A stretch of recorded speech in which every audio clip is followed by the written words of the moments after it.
एक दौर ये भी आया कि 3 दिन आपको तिहाड़ में रहना पड़ा। सानिया, मैं सुनने के लिए पैदा नहीं हुआ हूँ, सुनाने के लिए पैदा हुआ। वाह वाह। तो मुझे सुनने अगर माननीय हमारे मुख्यमंत्री योगी आदित्यनाथ बाबा अगर इस बात को सुनेंगे तो प्लीज़ आप गौर करिएगा। सिर्फ सब्सिडी मिल जाने से हमारे भोजपुरी का विकास नहीं होगा। अक्षय कुमार जी की बात है तो अक्षय कुमार जी सिंगर तो है नहीं, वो तो सिर्फ एक्टर है जी। मुझे सिर्फ एक्टिंग करना होता आप खुद को उनसे ज्यादा रख रहे हैं। अगर सिर्फ एक्टिंग करना होना तो मुझे लगता है कि मैं बॉलीवुड में ना रहूं, मैं हॉलीवुड में चला जाऊं। क्योंकि नहीं, मैं मेरी जीवन जो है। आप अगर बहुत बदतमीज हो तो वो सो जीत सकते हो जी। ओह, आप बहुत अनसंस्कारिक हो तो उस शो को जीत सकते हो। हम लोग अपने जीवन में मैनेज किए हैं। रीज़न कि हम प्याज के लिए नहीं लड़ सकते, अंडे के लिए नहीं लड़ सकते, 2 रोटी के लिए तो नहीं लड़ सकते हम। नमस्कार, यशस्वी पाठक हूं मैं और आप मेरे साथ देख रहे हैं एनबी न्यूज़ भारत। ओखला से निकलकर एक लड़का आज हिंदुस्तान पर राज कर रहा है। करोड़ों लोग इनके पीछे भागते हैं सिर्फ इनकी झलक जानने के लिए। और झलक ऐसी कि हिंदुस्तान में अगर कोई भोजपुरी का नाम लेता है तो उस लड़के का नाम आता है। बात कर रही हूँ खेसारी लाल यादव की। सर, बहुत स्वागत है आपका एनबी भारत में। Thank you. इस चैनल के देखने वाले जितने भी श्रोता हैं सबको मेरे तरफ से दिल से प्रणाम। और दीपावली और छठ की आप सबको ढेर सारी शुभकामनाएं कि आप लोग ऐसे ही इनको सब्सक्राइब भी करिए, इनको प्यार भी दीजिए और अपना आशीर्वाद दीजिए ताकि ये भी खेसारी की तरह ही अपने आप को एक अलग मुकाम लेकर जाएं और आपका प्यार इनको हमेशा मिलता रहे। अच्छा, आपने शुरुआत ही कर दी है दूसरों को सपोर्ट करके। जब मैं खेसारी की ज़िंदगी देखती हूँ तो एक चीज़ मुझे हमेशा लगती है कि आप दूसरों को सपोर्ट करने में यकीन रहते हैं। ये व्यक्तित्व किस तरीके से और इस स्टारडम के साथ अभी भी इस व्यक्तित्व के साथ कैसे आगे बढ़ रहे हैं? मैं चाहता हूँ कि मैं जब यहाँ तक आया तो मुझे किसी की सपोर्ट नहीं मिली, ना मेरे फाइनेंशियली कोई सपोर्ट था, ना ही मेरा कोई अप्रोच था। तो मैं कोशिश करता हूं कि जो स्ट्रगल मैंने की वो हमारे आने वाली पीढ़ी को ना हो, जो हमसे जुड़ते हैं। हम कोशिश करते हैं कि उनको ज़्यादा तकलीफ़ जो मैंने उठाई है वो तकलीफ़ इनको ना हो। तो मैं चाहता ही नहीं कि किसी और की कहानी बने। ज़िंदगी में जब आपको तकलीफ़ होती है तो आपकी कहानियों से जुड़ जाती है। दूसरे को जब दर्द होता है तो वो वही समझ सकता है जिसने कभी दर्द देखा हो। दर्द देखने की जब मैं बात करती हूँ वो ओखला याद आता है। ओखला में लिट्टी चोखा बेचना, आपके पिताजी खुद चना बेचा करते थे। कम उम्र में शादी हो जाती है लेकिन उस लड़के की जो ख्वाहिशें हैं, जो सपना है वो बड़ा देखता है। सपना आप भजन गाया करते थे और उसके बाद आज आप हिंदी गा रहे हैं, आप बादशाह के साथ गा रहे हैं। किस तरीके से ये जर्नी देखते हैं? और ओखला में क्या कभी सोचा था कि आज इस लेवल के स्टारडम के साथ आप दुनिया को में पहचाने जाएंगे? दुनिया में मैं जो भी बढ़ा हूँ ये मेरा स्ट्रगल नहीं है और ये जर्नी नहीं है। मुझे लगता है कि हर वो दुख मेरे लिए सीढ़ी थी जो मुझे सुख की तरफ लेके गई। और आज भी मैं चढ़ ही रहा हूँ। आज भी मुझे लगता है कि आज भी मुझे सुख नहीं मिला है। मैं 24 घंटे में 2 घंटे सोता हूँ या 2.5 घंटे या 3 घंटे, उससे ज़्यादा मैं सोता नहीं। मैं महीने के कम से कम 20 गाने गाता हूँ और 20 गाना गाने के लिए भी टाइम चाहिए, शूटिंग के लिए भी टाइम चाहिए, उसको प्रमोट करने के लिए, लिखने के लिए, हर वो चीज़ करने के लिए टाइम की ज़रूरत होती है। उसके बावजूद भी सोचिए कि मैं कितना टाइम निकालता हूँ कि महीने के एक सिनेमा भी कर लेता हूँ, सिनेमा का भी गाने गा देता हूँ, 20 एल्बम भी गा देता हूँ। बाकी शो हैं, अपने घर का काम है, अपने माँ बाप, अपने फैमिली, पूरे समाज, हर आदमी को लेकर चलना बहुत कठिन काम होता है। लेकिन मुझे लगता है कि अगर आप दुनिया को समझते हो तो दुनिया में समझाने की किसी को कोई ज़रूरत नहीं। आप दुनिया को समझ लीजिए, दुनिया आपको अपने आप समझ लेगी। आपने कहा, और एक चीज़ आप जोड़ना भी चाहती हूँ इस चीज़ में, आपने कहा कि मेरे पास समय ही नहीं होता है कि मैं और कुछ कर पाऊँ और उसमें मैं मैनेज करता हूँ। अक्षय कुमार कहा जाता है एकदम इसी श्रेणी के तरह बॉलीवुड में काम करते हैं तो बॉलीवुड से भी जुड़ जाता है।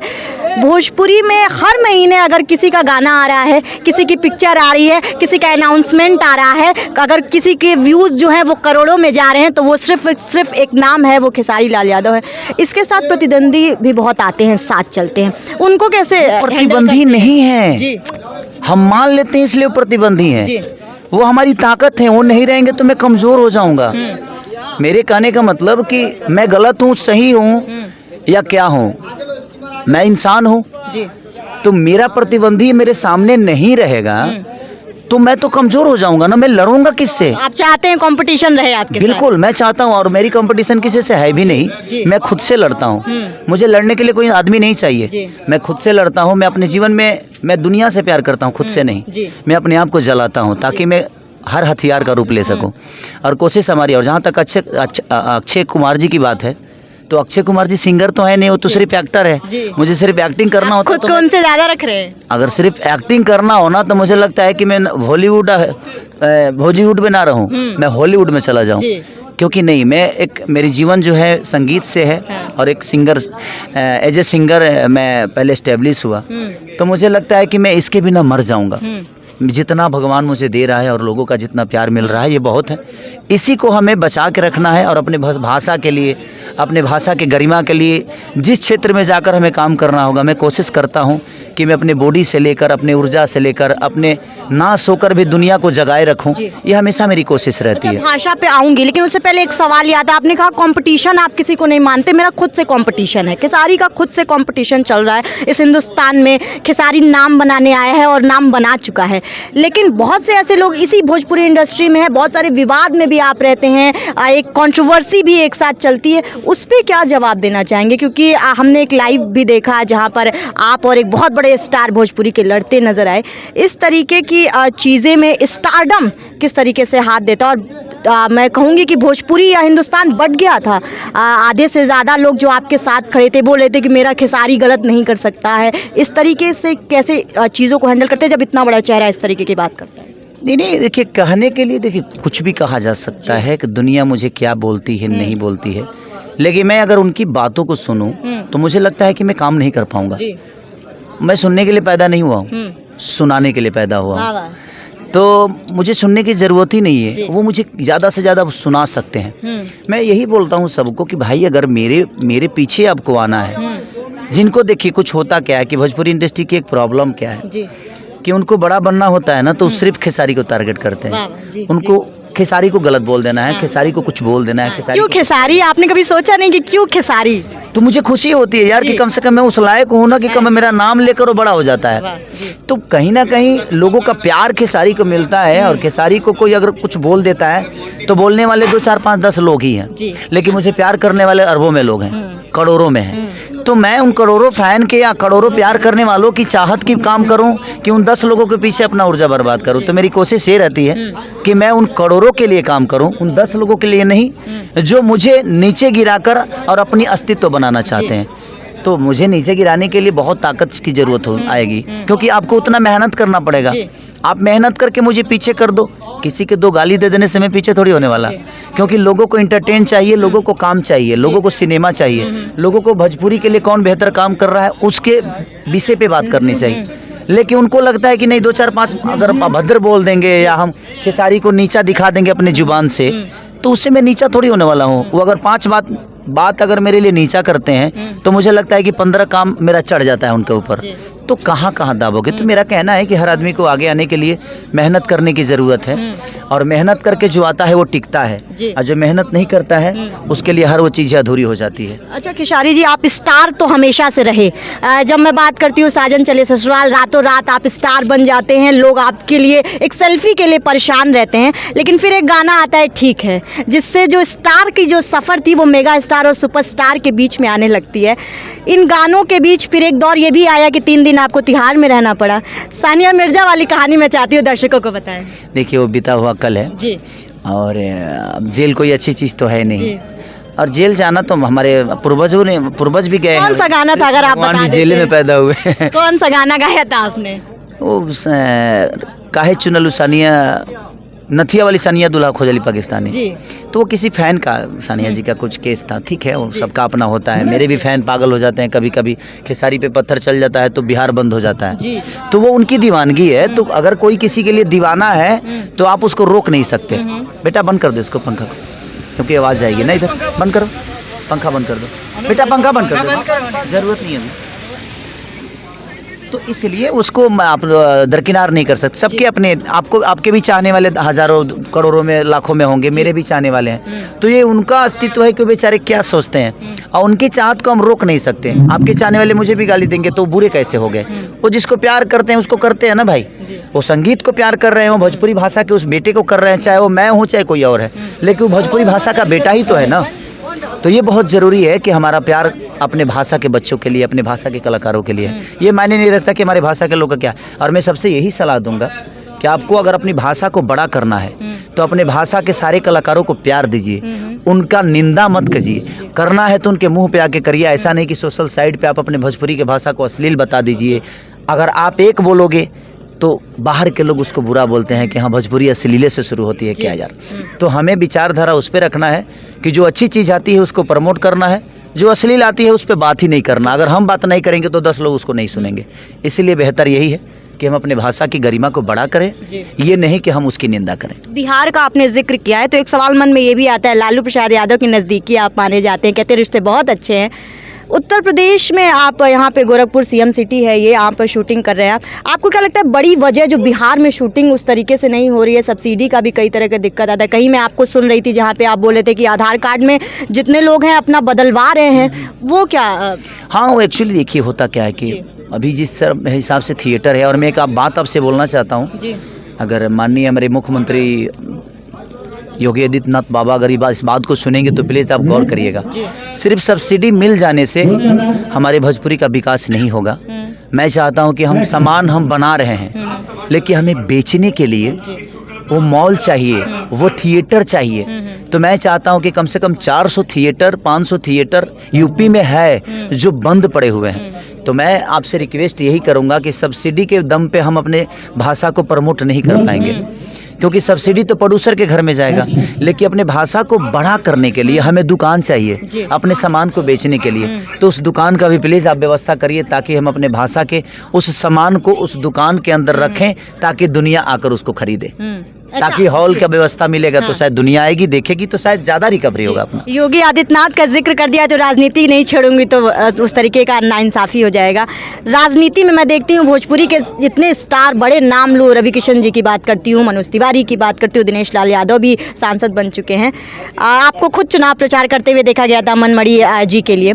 सवाल आता है मन में कि खेसारी को राजनीति में कब उतरता देख सकते हैं, और वो पार्टी आइडियल पार्टी जो खेसारी जिससे संबंध रखते हैं कि हाँ ये पार्टी खेसारी को बेहतर अपॉर्चुनिटी देगी जनता के काम के लिए? देखिए, मेरे लिए वही पार्टी सक्रिय होती है जो समाज के लिए अच्छा करती है। कौन है वो पार्टी? अभी तो मैं सब लोग तो वही कर रहे हैं। क्या कर रहे हैं? जो जहाँ कर रहे हैं साहब सब लोग। देखिए एक बात बताएं, हाँ। मैं राजनीति वाला आदमी हूँ नहीं, मैं एक कलाकार हूँ। कोई एक पार्टी से जब गाना पूछिएगा ना तो मैं बेहतर आपको जवाब दे सकता हूँ। ये शब्द दिनेश भैया बेहतर बताएंगे, क्योंकि किसी पार्टी के कार्यालय में रहते हैं, वो पार्टी के विचारधारा पे है, कहाँ पुल बन रहा है, कहाँ विकास हो रहा है, कहाँ स्कूल ढह रहा है। तो आपको नहीं लगता है कि हमको अगर खेसारी जी को पावर मिल जाए, सांसद बन जाए या राजनीति में उतर जाए तो जनता के लिए ज़्यादा अच्छा काम कर पाएंगे? तो इस राजनीति में जुड़ने से बुराई क्या है? नहीं, मैं उसके लिए नहीं बोल रहा हूँ। ये बताइए कि आज मनोज भैया कितने दिन से सांसद हैं? कम से कम 15 साल से है ना जी। रवि भी अभी 5 साल से है ही। जितने भी कलाकार गए भोजपुरी का 8वीं अनुसूची में आज तक के लोग लेके नहीं आए, तो मैं कैसे मान लूँ कि वहाँ जाने के बाद बेहतर काम होती है? प्रश्न चिन्ह उठा रहे हैं आप? नहीं, मैं वो प्रश्न चिन्ह की बात नहीं है। सबसे बड़ी की देखिए उनका वो जरिया है। हो सकता है उनका प्रोटोकॉल होगा, क्या होगा नहीं होगा ये मुझे पता नहीं है, लेकिन हम एक आम जनता के हिसाब से बोल रहा हूँ, ना मैं एक स्टार के हिसाब से, ना मैं कलाकार के हिसाब से। इतने दिन से 8वीं अनुसूची में हमारी जानी चाहिए, हमारी भाषा को प्राथमिकता मिलनी चाहिए। लेकिन सर 3 सांसद 4 सांसद होने के बावजूद भी, जबकि सरकार तो उन्हीं की है, सरकार तो भाई उन्हीं की है, उसके बावजूद भी चीज़ें नहीं आ रही है। तो मैं उस पर उंगली नहीं उठा रहा हूँ, मैं ये बोल रहा हूँ कि उनका अपना विषय होगा। मैं इसमें बेहतर कर रहा हूँ, और मैं जिस गली को जानता ही नहीं उस गली में ले जाइएगा तो मैं भुलाइए ना जाऊँगा जी। तो मैं जिस गली को जानता हूँ मैं उसमें सफ़र करना चाहता हूँ, ताकि वो गली मेरे लिए बहुत आसान है। और मैं आज भोजपुरी का कहीं ना कहीं मैं एक राजा की तरह ज़िंदगी जी रहा हूँ। मैं लोगों का मनोरंजन करा रहा हूँ, मैं लोगों के प्यार में हूँ। वो डायलॉग बोल दीजिए, मैं नर्क का राजा बनूंगा। मैं नर्क का सच में राजा बनना चाहता हूँ, स्वर्ग का नौकर। मुझे झाड़ू लगाने का कोई शौक नहीं है। मैं बड़ा नौकर बनना नहीं चाहता, छोटा मालिक बन के जीवन चलाना चाहता हूँ। इसीलिए आपको जनता प्यार। इसीलिए मैं कोशिश करता हूँ कि मैं छोटा मालिक बन के जीवन चलाऊं। किसी के यहाँ नौकरी करने से अच्छा है, किसी की बात सुनने से अच्छा है कि मैं खुद अपनी दुकान का मालिक बनूं और अपने जीवन को चलाऊं। अच्छा, बिग बॉस भी अब पर्दे पर है, और उससे पहले बॉलीवुड की बात कर लेती हूँ। बॉलीवुड में खेसारी लाल को क्या लगा, मतलब ऑफर मिले नहीं है, या फिर उस तरीके के ऑफर नहीं मिले जो खेसारी लाल को चाहिए? नहीं, देखिए मुझे मेरे विचारधारा के हिसाब से अगर चीज़ें मिलती है तो मैं करने के लिए हमेशा रेडी रहता हूँ। अब मैं वहाँ जाके और सलमान खान जी के पीछे खड़ा होने के लिए तो नहीं जाऊँगा मैं। अगर सलमान के साथ फाइट करनी होगी तो खेसारी जाएगा, ये नहीं, मार खाने के लिए नहीं जाऊंगा मैं किसी से। मैं भोजपुरी का बेटा हूँ और भोजपुरी का मान सम्मान हूँ, और मैं हॉलीवुड में जाकर और मैं लात जूता खाऊं, ये संभव मेरे लिए नहीं है। और मैं किसी के पीछे खड़ा, मैं यहाँ फ्रंट पे खड़ा होता हूँ। हीरो बनने आए और हीरो बनेंगे। मैं हीरो, लोगों ने मुझे प्यार दिया है, हीरो बनाया है, और मैं जाकर वहाँ लात खाऊं, पैर खाऊं, मैं गाली सुनूं, तो ये मेरे बस की नहीं है। कहीं ना कहीं हाँ, आर्टिस्ट के लिए कोई बड़ी चीज़ नहीं होती। आर्टिस्ट हर कला में अपना, आर्टिस्ट के लिए विलेन बनना भी कोई बुरी बात नहीं है, ये भी बनना बुरी बात नहीं है। लेकिन आज के डेट में लोग मुझे राजा मानते हैं, और मैं जाकर किसी स्टार के पीछे खड़ा हूँ, ये मेरे बस की नहीं है। इसीलिए कोशिश रहती है कि जिस दिन अपॉर्चुनिटी मिलेगी मुझे, बेहद मिलेगी, बेहतर मिलेगी, मुझे लगेगा कि नहीं, हमारे भाषा का भी इसमें गरिमा है, हमारे लोगों का भी इसमें प्यार आ सकता है, तो मैं कोशिश करूंगा वो काम करने। बिग बॉस में आप शहनाज गिल को आप जिस तरीके से उस सीजन में थे, सलमान खान से आपकी भी कई बार बात हुई, उन्होंने बहुत हाथों हाथ भी आपको लिया था, जिस तरीके से शो पे पर्दे में दिखा था। लेकिन इस बार फिर बिग बॉस शुरू हो गया है। आपको क्या लगता है एक चीज़ क्या होनी चाहिए बिग बॉस जीतने के लिए? और भोजपुरी में जिस तरीके से मैं देखती हूँ, इस बार भोजपुरी का कोई स्टार बिग बॉस में नहीं दिख रहा है, तो आपको ये, आपकी क्या राय होगी इस पर कि बिग बॉस में आखिर भोजपुरी को क्या आगे नहीं ले जाया जा रहा है, बंद कर दिया गया है? आपके बाद मुझे लगता है शायद कि भोजपुरी का कोई स्टार उसमें बिग बॉस में नहीं दिखा। आप अगर बहुत बदतमीज हो तो वो शो जीत सकते हो जी। ओह हाँ। आप बहुत अनसंस्कारिक हो तो उस शो को जीत सकते हो। हम लोग अपने जीवन में मैनेज किए हैं, रीज़न कि हम प्याज के लिए नहीं लड़ सकते, अंडे के लिए नहीं लड़ सकते, दो रोटी के लिए तो नहीं लड़ सकते, हम भूखे पेट सो जाते हैं, लेकिन हम किसी की झगड़ा और लड़ाई नहीं करते। तो यही विषय है। और वहाँ से आने के बाद लोगों का करियर बर्बाद इसलिए हो जाता है कि उनको लगता है कि जो इंटेंशन हमारे बोलने और हर चीज़ पर रिएक्ट करने से हम उस शो को जीत पाए, वही रिएक्शन अगर हम बाहर देंगे तो जीत पाएंगे। तो वो शो था, इसीलिए आज तक बिग बॉस से निकलने वाला आदमी, एक आदमी को आप बता दीजिए किसको आप जानती हैं?